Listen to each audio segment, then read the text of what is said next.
Listen up, nerds. If you're here for a in-depth, detail-heavy, super serious lore dump of the Elden Ring timeline, then I'm afraid you've come to the wrong place. Today, what I'm actually presenting to you, my dear viewers, is a very high-level, details medium to light, blithe version of the Elden Ring timeline, so that anybody that hasn't played Elden Ring before, or even for those that did but came away with more questions than answers, actually gets to understand what the hell was going on before the Tarnished stumbled out of that ruin in Limgrave. I'm going to say this right now at the top of this video. If anyone leaves a comment asking why I left out character X, or I didn't mention event Y, that's not the point of this video. This video is for the casuals. This is for the people that have a life outside of video games. This is for the people that are able to have a conversation with another person without triggering a panic attack.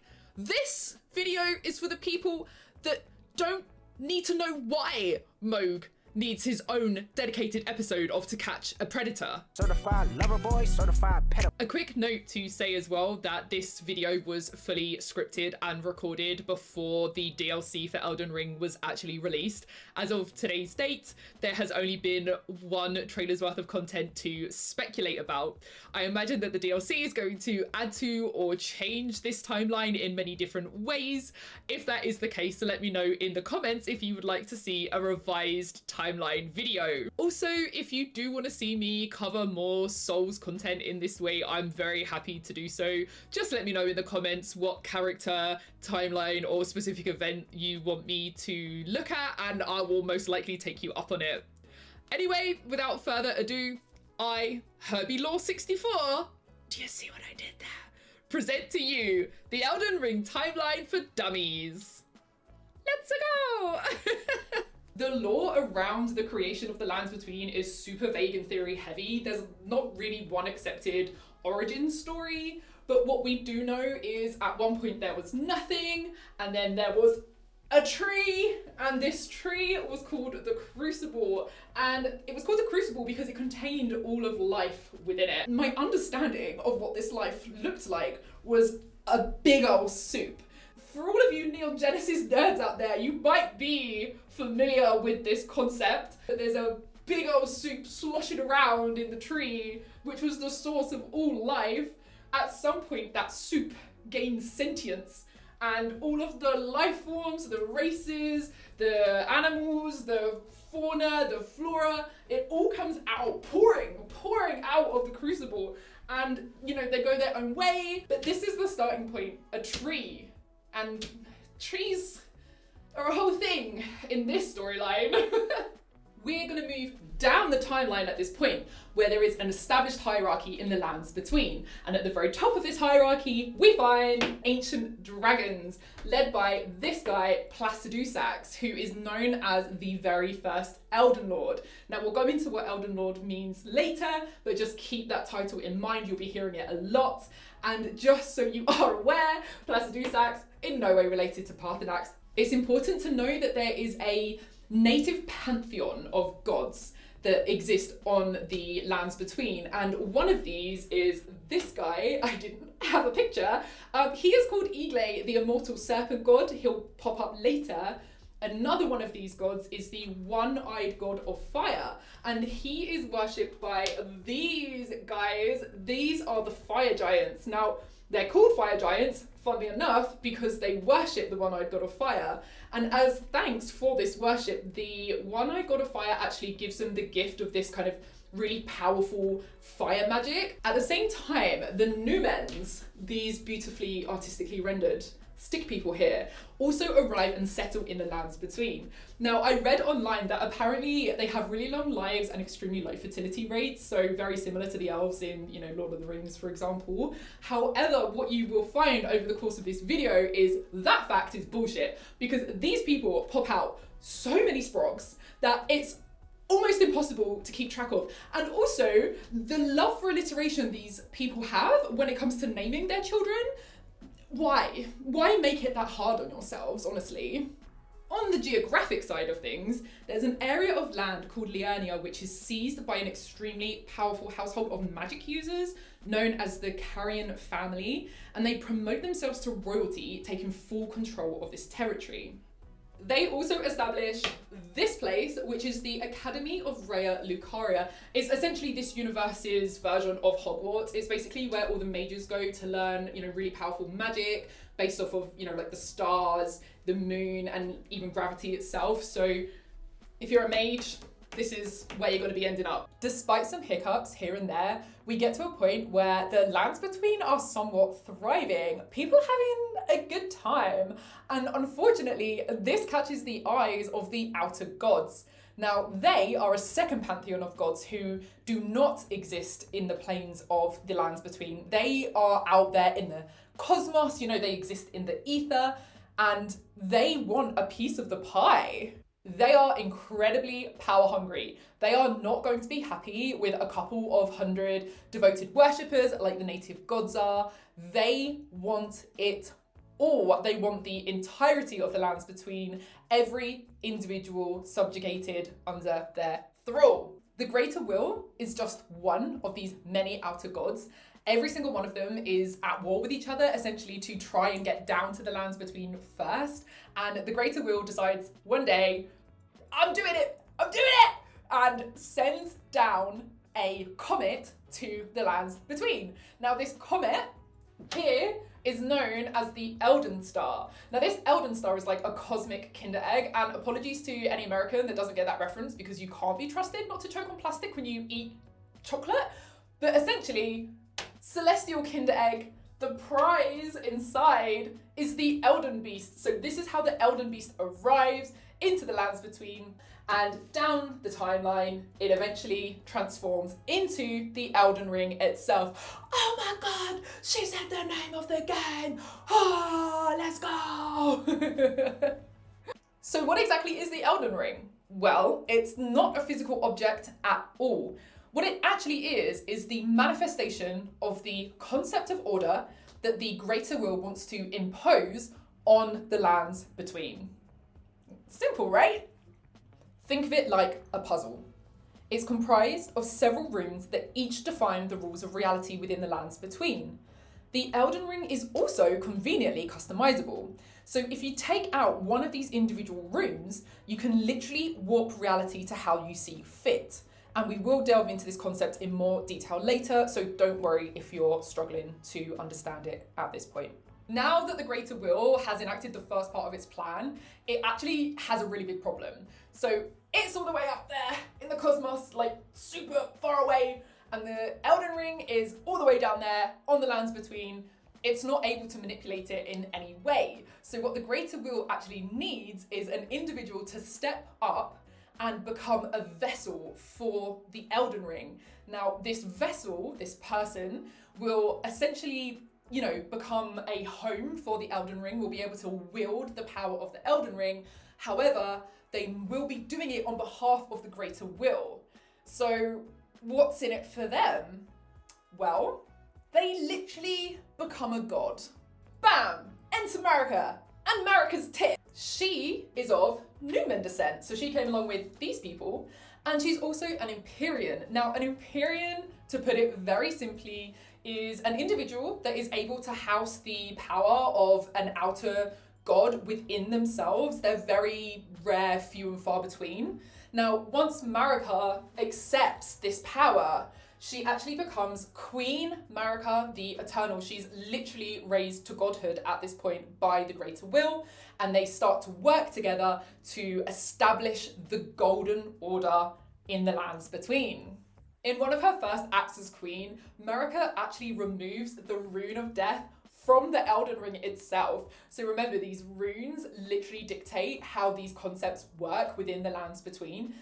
By removing the Rune of Death, essentially what Marika's done is she's removed destined death for herself and also for any of her future divine heirs. So, she's essentially made herself immortal and her future children immortal as well. But where do we keep this incredibly powerful relic?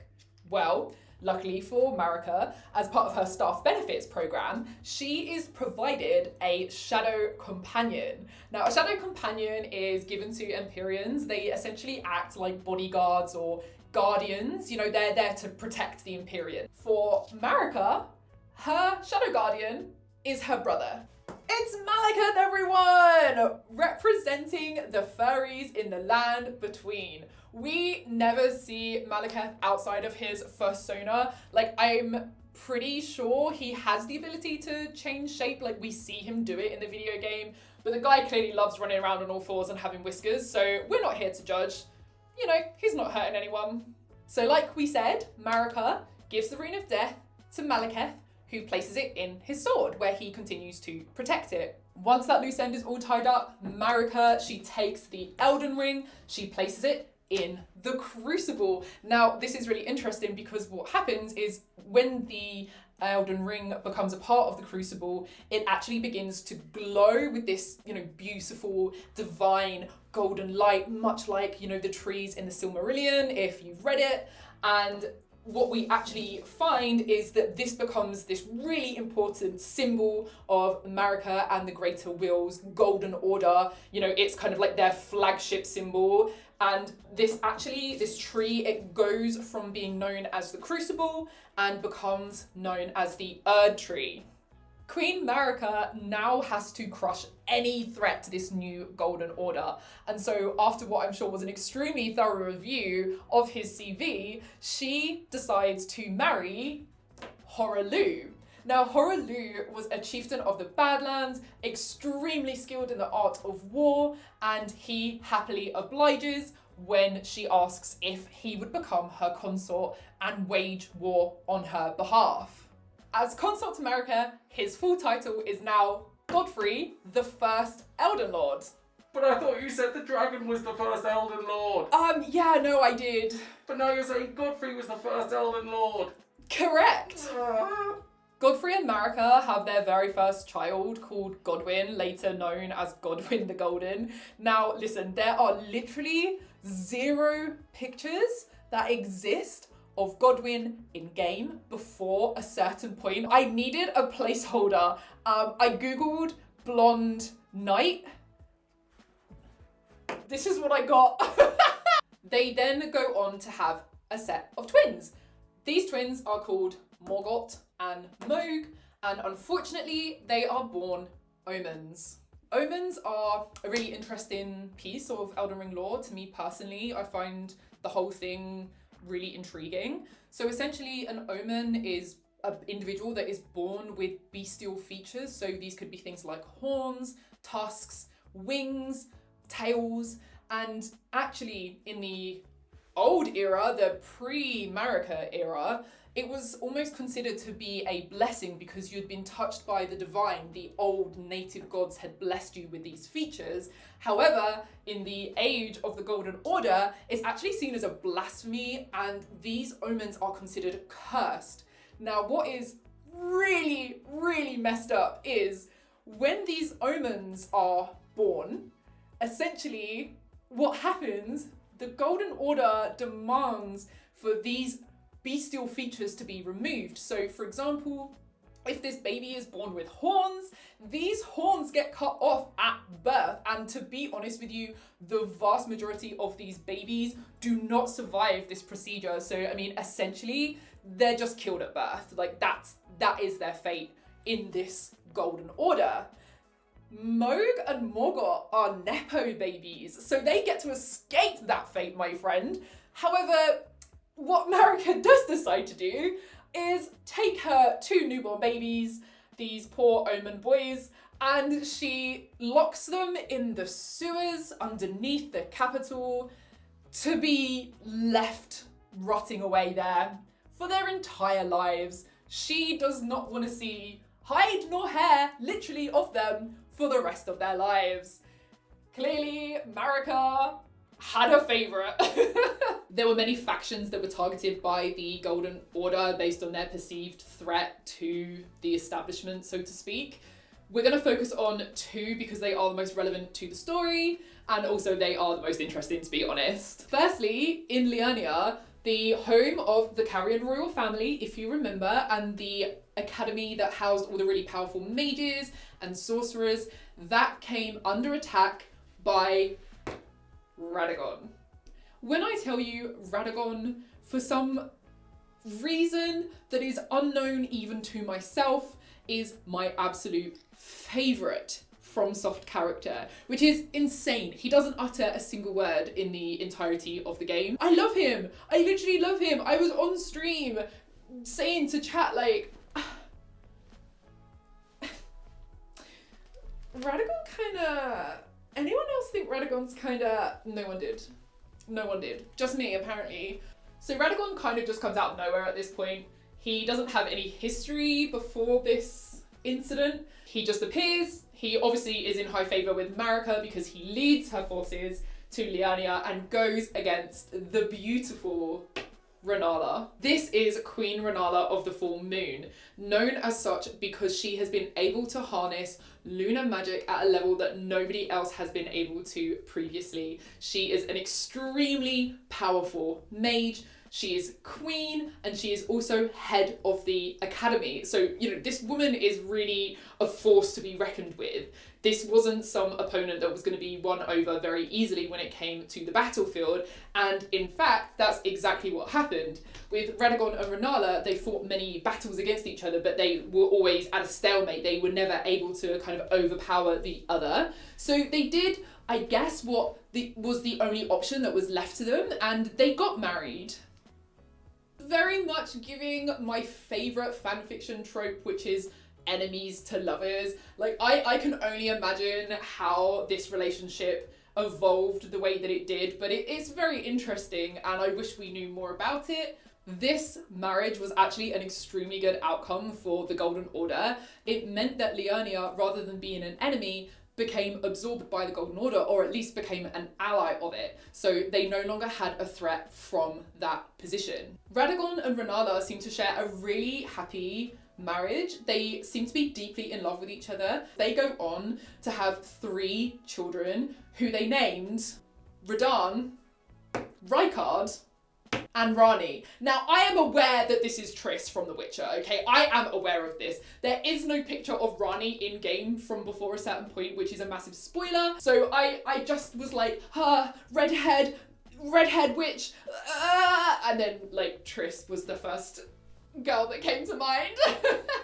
Whilst Radagon is in Liurnia going wildly off assignment, Godfrey, aka Horalu, aka the First Elden Lord, has been assigned the task by Marika to go and destroy the fire giants. So if you remember the fire giants, they're all the way back over here. I know you can't see that. The fire giants were given access to an extremely strong magical fire by their god as thanks for their worship. Now, this fire was so incredibly powerful, it actually had the ability to burn down the Erdree, which was obviously something Marika wanted to ever stop from happening, hence why she sent Godfrey to destroy them. So that's exactly what he did. Like, he literally went to the mountain with his forces. They pretty much decimated them entirely. Godfrey eventually went PvP with the leader of the fire giants and won, so they were pretty much wiped out at that point. With the defeat of the fire giants, essentially all of the threats have been taken care of and peace settles onto the lands between. Now, unfortunately for Godfrey, there's only one thing he hates more than the native population of the lands between, and that's the inability to murder them. With nothing left to slaughter and essentially his purpose served, he starts, you know, moping around the house, getting under Marika's feet, like, oh, what am I gonna do today? I've killed everything I can kill already. And Marika's like not a big fan of this. And eventually it gets so bad that he just loses his entire reason for being, and the divine light that was in his eyes, which was there because he was the consort of Marika, actually goes out. And at that point, Marika just straight up, I guess, gets the ick because she's like, yeah, no, bye-bye. She sends Godfrey and his entire army, which, like, what did they... why are they getting punished? But anyway, they all get banished, they get exiled to a faraway land. And not only does she exile them, but she does something that's actually super mean. She decides to take the grace of the Erdree away from them. The grace of the Erdree essentially allows people to be reincarnated in the lands between. So when people die, their souls, because remember she took the rune of death out of the Elden Ring, their souls will go back into the Erdree and essentially they will be born again. So it's kind of like this cycle of reincarnation. But she stops that from happening to Godfrey and Godfrey's army. Like, can you imagine being a soldier in that army? Dude, I would be so pissed. Like, what did I do? So anyway, they leave the lands between, they go to this faraway land and, you know, they live out their lives. And when they die, they stay dead because, like I said, that grace has been taken away from them. And they collectively become known as the Tarnished. And in yet another reinvention, we've got Godfrey here who becomes known as the first Tarnished. So he's been Horaloo, he's been the first Elden Lord, he's been the first Tarnished. Like, this dude has so many aliases, it's wild. Day 2 of the shoot, baby, let's go! Marika, single and ready to mingle, decides to cast her eyes over the lands between in search of her new consort. Now, in a move straight out of an old school Jeremy Kyle episode, rather than pick up one of the, I'm sure, many single eligible bachelors that were available to her at that time, she decides that, nope, what she wants to do is marry Radagon for some reason. So she summons Radagon back to the capital where she's residing and essentially forces Radagon and Renala to divorce. What's weird about this situation is, although they seemingly had a really loving relationship, Radagon is probably super hyped about this because remember, he's so loyal to the Golden Order that this dude has literally just got the best promotion he could ever hope for in marrying Marika, who is essentially the figurehead, the leader of the whole thing. Like, she's only one step below the Greater Will. So, you know, this woman holds a lot of power. In becoming her consort, he then becomes the second Elden Lord as well. Poor Renala, however, does not take this breakup well. Like, she sinks into such a deep despair that she essentially starts forgoing all of her duties when it comes to ruling as queen and also head of the academy. And her colleagues get so fed up with her that they lock her in a library. It's very Mrs. Havisham, to be honest. But poor Renala, she goes from like one of the most powerful figures in the lands between to literally getting locked up in a library, hugging an egg that Radagon basically left her as a leaving present. Marika and Radagon's marriage seems to be successful. They actually end up having 2 children, Miquella and the bane of every Elden Ring enjoyer in existence, the queen herself, Melania. Unfortunately, Marika seems to have a bit of a bad luck streak when it comes to popping out these sprogs because these kids are also born cursed from the get-go. Miquella is cursed to be trapped within the body of a child for his entire life. So he's always stuck in that awkward preteen stage, so around 12 years old. His mental age, you know, continues to evolve, but his body never ever will get past, you know, that point of kind of that preteen status. With Melania, unfortunately, she is born with the curse of the scarlet rot deeply embedded within her. So essentially what this means is this poison, this rot, is going to destroy her from the inside out, but it's an extremely slow process. So she gets to, you know, adulthood, but she is kind of really messed up by it. She has parts of her body that are, you know, affected by the rot. She loses some limbs from the rot and she goes blind. And also, just to add salt to the wound, this rot doesn't just affect her. If somebody spends an extended amount of time with her, essentially just that like miasma of scarlet rot that emanates from her impacts that person and they will get poisoned and potentially die. So not only is she in constant agony, she will kill all the people that she chooses to spend the most amount of time with. Great!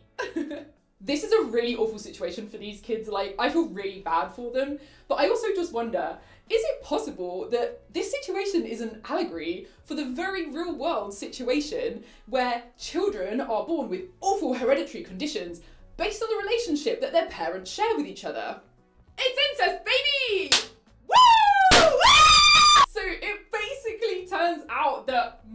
Oh, shit, I didn't take down the incest poster. 1 second. As I was saying, it turns out that Marika and Radagon are actually the same person. It's a little bit convoluted, but the best way to explain it is essentially think of Batman and Bruce Wayne. They're never seen in the same room as each other. The same is to be said for Marika and Radagon. So when Marika is inhabiting the physical body, she presents as, this blonde woman. When Radagon is in the body, it's presenting as, a redhead male, but they're never existing on the same plane at the same time. I think that's clear. God knows what it looked like when these two were conceived, but honestly, the fact that they are these two alternative people that share this one body is a very closely guarded secret. There are very, very few people in the lands between that actually know that that is the case. So to put it as clearly as possible, the reason these two were born cursed is because they were actually born from a single god rather than having two separate parents. Luckily, we have no further children to worry about at this point. This is the last of them.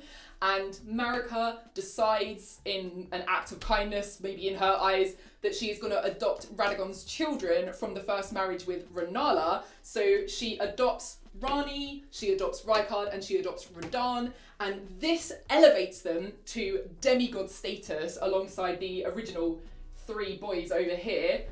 Oh God, can I remember these?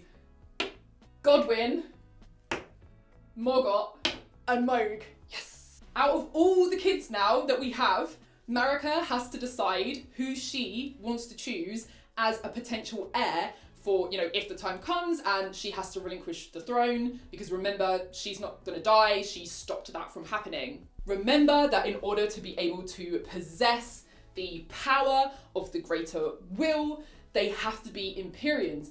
And the children that were born Empyreans, out of all of them, were Michaela, Melania, and Rani. We're going to jump down to the point in the timeline where these kids are now mostly grown, Michaela being the exception. Speaking of Michaela, so he has an extremely close relationship with his twin, Melania. I forgot to mention they were twins, sorry. And he has been doing the most to try and help cure her from her curse of the Scarlet Rot, which is, like I said before, causing her, to live in agony every single day. She's not having a good time, so he's kind of spending a lot of time and effort working on that cure. Melania herself is now an extremely skilled swordswoman and a very ferocious fighter. She is known throughout the lands for her skill as a swordswoman. Radahn has a really interesting glow up. So for some reason, he grows physically to an enormous size, like almost giantesque in stature. And you know what the other really giant thing about Radahn is? The love for his horse, obviously. This guy loves his horse so much that he literally learns gravity magic so that he can still ride it without essentially crushing it as soon as he gets on it. It's an extremely powerful form of magic. So Radahn has this insane skill set where not only is he this behemoth of a man and an extremely skilled warrior, but he also learns this really powerful magic where he can essentially manipulate gravity. Rykard, who is also one of my favourites, and I think I've said this about essentially every character at this point, but I love Rykard so much. He's so weird, but I don't know, man, I'm very drawn to him. Rykard takes up residency in a volcano. Odd choice, but maybe he just likes it hot. He actually turns archaeologist and he discovers the remains of this culture that worshipped, if you remember this guy, I appreciate you can't see this, so I'll fix it in cut. Egle, the immortal serpent god, who we spoke about at the beginning of the timeline, he just spends his time learning about this culture, and I'm sure that definitely won't come around to bite him in the butt. We also have this weirdo right here. This is Godric, also known as Godric the Grafted. Why is that, you might ask? Well, he likes to literally graft the limbs of fallen soldiers onto himself. Sounds kind of weird. Yeah, it is. Godric's actually descended from the golden lineage that started with Godfrey and with Marika, but he's not a direct child of theirs. because of that, it's noted that his blood is somewhat diluted. So he's not considered, you know, at the same level as, you know, the original brood of children that we've discussed previously. He's really self-conscious about this. He's really self-conscious about the perception people have of his strength and also his divinity. So, you know, he decides that the best way to get around this and to make people think he's, you know, super strong and at the level of the other demigods, he starts the grafting. This is why he decides to stitch dismembered limbs onto himself. Who cares about going to the gym, having a couple of leg days? No, that's not his vibe, okay? This guy sees a dead body, sees the potential of the limbs, and he's like, yeah, let me take those right there. And so what has Rani been doing this entire time? Well, Rani's been scheming. As I mentioned before, Rani is selected as an Empyrean, so a potential heir to Marika and to also inherit the power of the greater will. However, Rani, having been raised by her mother Renala at the academy where, you know, Rani has been learning incredibly powerful magic as well, harbours a really deep hatred for the Golden Order and also any of the outer gods that are looking to control the lands between and the people within them. She wants nothing to do with this destiny that they have chosen for her. I'm sure that for Rani, having experienced her father Radagon leaving her mother, leaving the family unit to go and be married to Marika, the literal mouthpiece of the greater will, also, you know, really reinforced that hatred for the greater will and the rest of the outer gods. However, the greater will is not so easily disobeyed. And so in order to defy both the greater will and the Golden Order, she comes up with a plan that is so audacious, it literally is the catalyst that brings down the Golden Order itself. Now, she comes to understand that what ties her to this fate is actually her flesh and bones themselves, because they are Empyrean flesh and bones. If she is able to destroy these, then she will never be able to be a vessel for the Elden Ring, because there's no physical vessel to be had. To do this, Rani realizes that she has to die. That's the only way that this can occur. However, Marika took the Rune of Death from the Elden Ring, meaning that for herself and her children, remember, they become immortal. So Rani has a real issue here. She's not just going to be easily able to do away with herself. She needs another plan. So I'm sure she went back to the drawing board, and what she actually comes up with is to steal the Rune of Death from Malekith. Rani does successfully manage this, however she only seems to be able to steal a portion of the Rune of Death. I'm not quite sure how that works, but Malekith is left with some remnants of the Rune of Death. He goes completely feral, and what he does is he actually absorbs the remainder of the Rune of Death into his actual body. So he removes it from the sword, he puts it into his body, because he is determined that that is never gonna happen again. And I'm sure that's the case, right, Malekith? Right? Using her incredibly powerful magic, Rani imbues several daggers with the power of the Rune of Death. She then gives these to the Black Knife Assassins. These badass ladies right here, I love them. They are a band of female assassins that Rani has allied with to help her with this plan of ridding herself of her body. With the Rune of Death contained within them, these daggers are now strong enough to actually slay a demigod, which is exactly what Rani needs. Rani is facing another hurdle, however. She knows that she must die, but her spirit must live on so that she can continue to enact the plan to bring down the downfall of the Golden Order. Now, the magic she's working with requires the death of body and spirit, but Rani's only looking for a half death. She only wants her body to die. So, you know, I'm sure she's pondering, thinking about what she might do about this. And, well, if she only wants a half death, what if another demigod provided the other half of death for her? And so it is Godwyn the Golden, beloved first child of Marika, who is chosen by Rani to be this sacrificial lamb. On the night that Rani decides to pull the trigger, or I mean, I guess, stab the dagger on her plan, she heads to one of the divine towers on the lands between, and this is my personal theory, but I believe that she would take a couple of the Black Knife assassins with her. Now, the rest of the Black Knife assassins head off into the night. They travel to the capital where Godwyn, our fellow over here, is currently residing, and they capture him, and I imagine they, take him somewhere secluded and safe so that they're in a position to enact out their plan. Using the knives that are now brimming with the power of the Rune of Death, both demigods are murdered simultaneously, and as they lay dying, the assassins carve a curse mark into each of their backs. I'm actually just going to quote the description of the curse mark itself, as it explains what this actually does so much more succinctly than I ever possibly could. This curse mark was carved at the moment of death of the first demigod and should have taken the shape of a circle. However, 2 demigods perished at the same time, breaking the curse mark into 2 half-wheels. Rani was the first of the demigods whose flesh perished, while Godwyn perished in soul alone. Between the knives and the curse mark, a single demigod would have been utterly destroyed in both body and soul.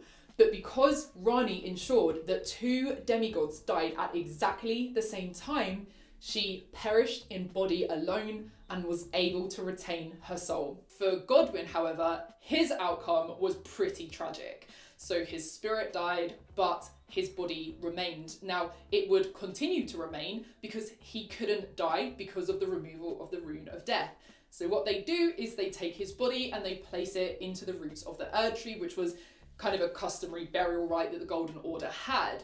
Now, the problem is Godwyn continued to live, and as he continued to live and as time went on, his body started disfiguring, taking a different shape. He becomes this merman, mollusk-headed kind of guy, and his body starts corrupting the roots of the Erdree. This then means he becomes known as the Prince of Death. Rani, who now has no body and I imagine is just a spirit floating around in the ether somewhere, she actually decides to possess a puppet that is actually modelled after one of her mentors that she had, who taught her a lot of magic when she was younger. And this puppet is pretty cool. It has 4 arms, which I'm sure comes in really handy. Marika finds out what happens to Godwyn, and at this point there's a couple of different theories as to why she chooses to take the action that she does. It's possible it was out of a fit of grief from losing her beloved son. It's possible that she wanted to take back her agency from the greater will, but whatever the reason was, Marika takes the Elden Ring and smashes it to pieces, down to the individual runes that it's comprised of.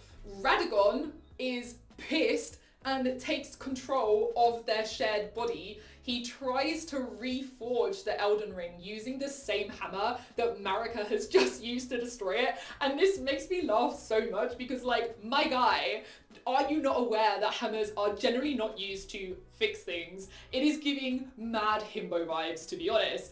However, as you can imagine, he does fail to fix the Elden Ring and it remains broken. The Outer Will is absolutely fuming about this situation, and so what he does in order to punish Marika is literally crucify her and imprison her inside of the Erdree. She cannot die, remember, she cannot die, so she will spend the rest of the foreseeable future inside the Erdree. Now, what's low-key funny about this whole situation, remember Radagon and Marika share the same body, which means that Radagon is also crucified and imprisoned inside the Erdree. So all of his years, decades, probably centuries of loyal servitude towards the Golden Order and the Greater Will literally boil down to nothing, and he is trapped and punished in exactly the same way that Marika is. You just know if Renala had her wits about her, she would be sipping that tea thinking, well, that's on karma. With Marika and Radagon now confined to the Erdree, the fragments of the Elden Ring, also known as Great Runes, are now inherited by different members of the royal family. The first person to get one is Godric, which is quite interesting because remember he wasn't actually a direct descendant from Marika, but he ends up with one anyway. Rennala also gets one. Now this is interesting because it's theorized that Rennala actually gets her Great Rune when it's gifted to her by Radagon when he leaves. So remember I kept talking about that egg that she kept hugging? That Great Rune is in that egg and then that's how she gets it, but it's open to interpretation.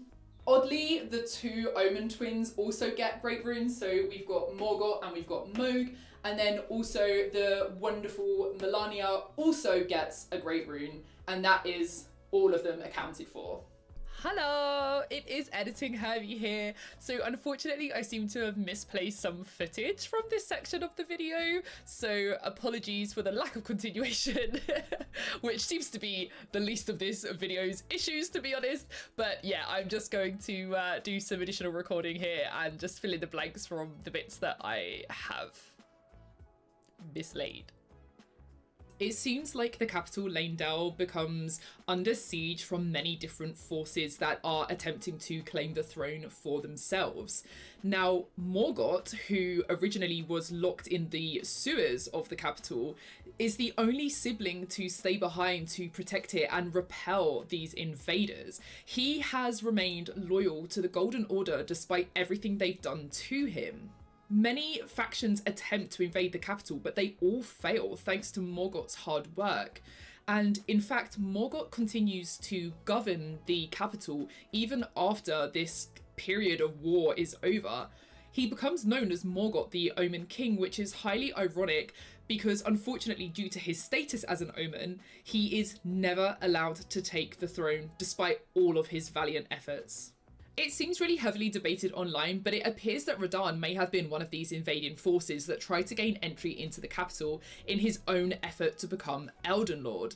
Now, he was pushed back by Morgott, he was unsuccessful, and he retreated to Caelid to lick his wounds and recuperate after this situation occurred. During this period where these sieges are occurring, Godric the Grafted is also located at the capital. Now, we're not sure if he's there because he just lives there as a member of the royal family, or because he was trying to invade the capital and failed and Morgott imprisoned him as punishment.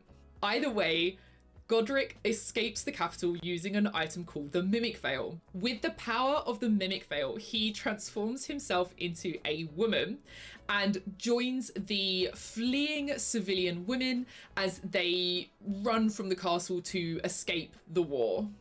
I mean, it's essentially the story of Mulan, but just reversed in every single way. He then retreats to Limgrave and tries to lord it over everybody that's there. However, the civilians there don't really take him seriously at all, so they kind of just let him feel like he's got power, but really he doesn't at all. So they just kind of ignore him and let him do his own thing.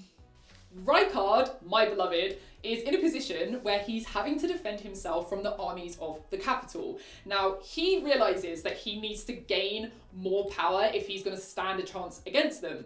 So, like a 14-year-old in 2006 who's exploring both deviant art and their sexuality, he turns to Vor as the answer. He allows himself to be consumed by Erdree, the immortal serpent god who we've now mentioned quite a few times in this video. Now, as he's being consumed by this snake god, he sees in his last moments a vision of a serpent consuming the entire world, and he decides that's what he wants. He wants the world to be consumed. Now, this snake is an amalgamation between Erdree and Rykard themselves, and he ends up looking like this. Like, this is such a cool character design. This is the reason why I love Rykard so much. Like, I just love this character design. It's just so cool. In this new hybrid form, Rykard spends most of his days sleeping under the manor. He only really wakes up to consume the champions who come in and dare to challenge him. However, rest assured, his love for group activities does remain as strong as ever. We're going to step back in time at this point. before the shattering occurred to tell the story of Michaela and Melania. Now, Michaela and Melania, like I said, had a really close relationship with each other. They, were twins, they loved each other, and they both wanted to help each other with their respective curses. Now, Michaela was working particularly hard to try and help Melania. Now, the way that he did this was he took a sapling, so a baby tree, and he started watering it with his own blood. Remember, he has Empyrean blood, which is extremely powerful. The reason for this is because he wanted to grow a new Erdree, and he thought this was the way to do it. His Erdree would be free from the control of the Golden Order and the Greater Will, and hopefully would be able to be used to cure the curses that the siblings shared. Once the sapling is actually big enough, Michaela embeds himself into its trunk. The idea being that using the power that Michaela possesses, the tree will grow incredibly powerful into this second Erdree, but Michaela will also grow alongside the tree and finally emerge a man after going through puberty finally. With Michaela now embedded in the Haligtree, he's out of action. When the shattering occurs, he is not aware of this. However, for Melania, who has been protecting the Haligtree and obviously therefore protecting Michaela, she is unfortunately dragged into the fray when everybody starts warring against each other. Now, there are many theories as to why she leaves her post at the Haligtree. However, again, I am just going with the one that for me seems the most logical.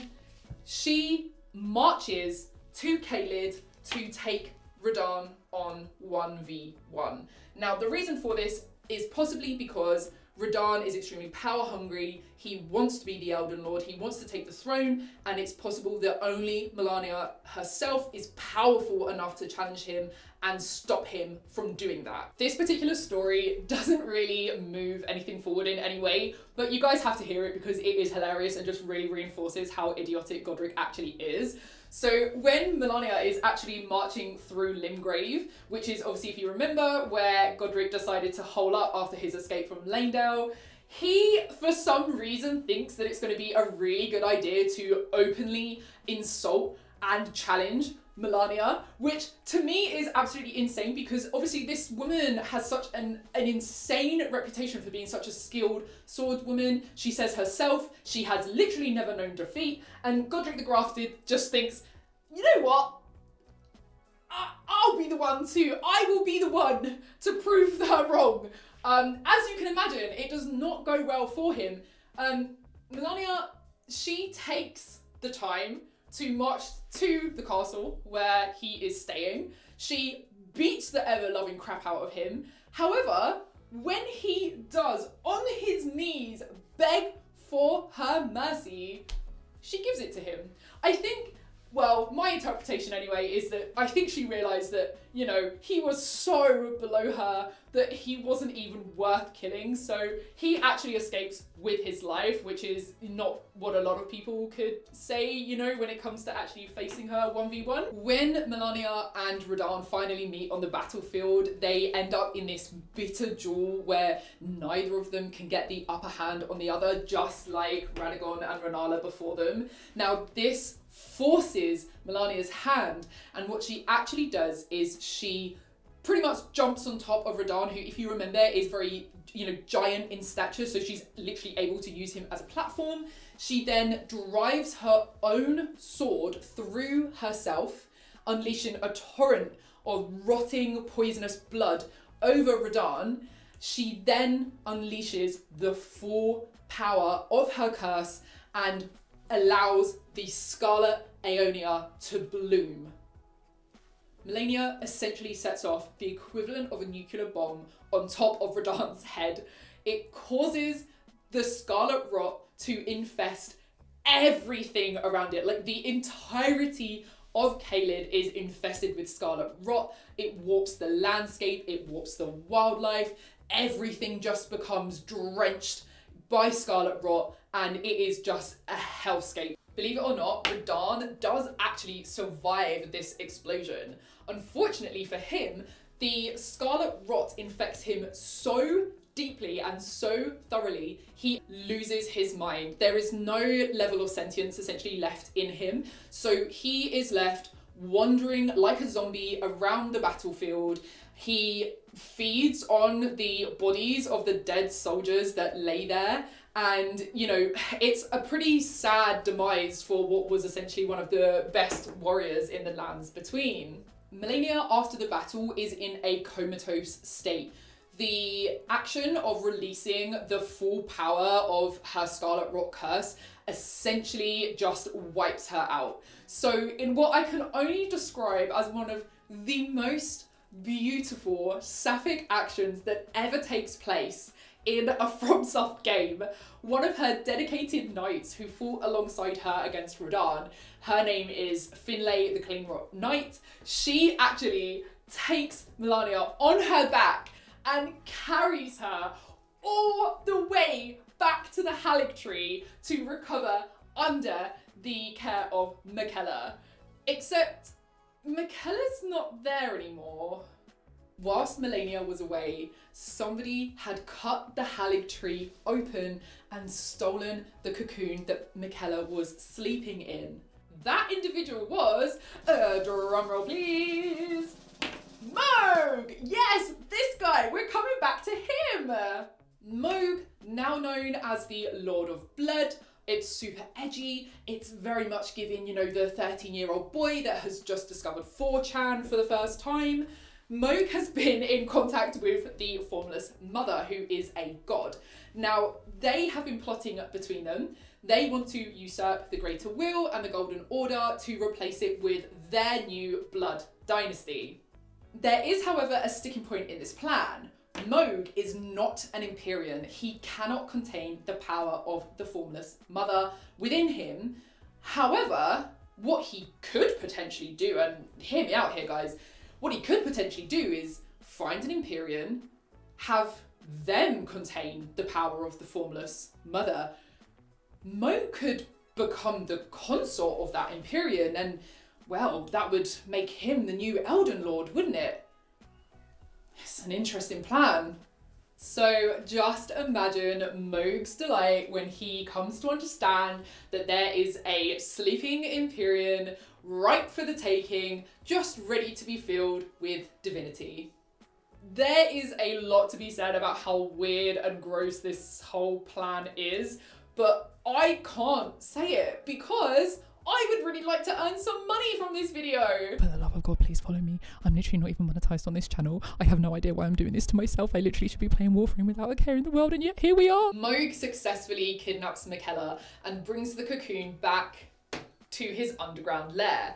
Now, Mohg decides to flood Miquella's cocoon with blood, hoping to corrupt Miquella's transformation so that when he does finally emerge in his brand new adult form, he won't have any agency of his own. Instead, he will be used as a puppet by the Formless Mother, and they will be able to use Miquella to finally bring in that new blood dynasty, which is what they've been working towards this entire time. Now, unfortunately for Mohg, all of his attempts to communicate with Miquella whilst in the cocoon have failed. None of them have been successful, even despite him, and I quote, sharing his bloody bedchamber with Miquella. Why don't you have a seat for me? Whilst all of these shenanigans were going on, the Tarnished, y'all remember the Tarnished? The guys that got banished? And then they died and they stayed dead? Well, plot twist, baby. They get risen from their graves by the Guidance of Grace. The Guidance of Grace is a light source that only the Tarnished are able to see. Now, there's a couple of theories about who actually controls this and who summoned the Tarnished back to the Lands Between. The first theory is that it is Marika, who is currently, you know, crucified in the Erdree. She probably just wants to see the downfall of the Greater Will at this point, so she is beckoning the Tarnished to come back to the Lands Between and take down the Greater Will. The second theory is that the Guidance of Grace is actually controlled by the Greater Will itself, because at the end of the day, it's probably just like, you know what? No one here. There is not a single individual here that I want to be my vassal. I need some fresh blood in the lands between, hence it raising the tarnished and bringing it back so that there can be a new Elden Lord, but obviously the Greater Will still wants to be in control of that Elden Lord, right? Either way, this is where the game begins. This is where you, the player, come into the timeline. You are a tarnished, you are following this beacon back to the lands between, ready to start your adventure, ready to become the next Elden Lord, and instantly getting called a virgin by the very first person you meet.